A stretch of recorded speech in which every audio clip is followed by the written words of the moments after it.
સમગ્ર દક્ષિણ ગુજરાતમાં હવામાન વિભાગની ભારે વરસાદની આગાહી વચ્ચે વહેલી સવારથી વરસાદ પડી રહ્યો છે, જેને લઈ વ્યારા બાયપાસ રોડ ઉપર પાણી ભરાઈ જતા ટ્રાફિક જામના દ્રશ્યો સર્જાયા હતા, જેને લઈ વાહન ચાલકોને ખૂબ જ હાલાકીનો સામનો કરવો પડ્યો હતો।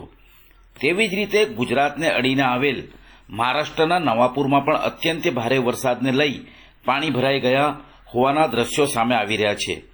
દક્ષિણ ગુજરાતમાં હાલ ઓરેન્જ એલર્ટ જાહેર કરાયું છે અને 40 કિલોમીટરની ઝડપે પવન ફૂંકાવાની શક્યતાઓ વ્યક્ત કરાઈ છે।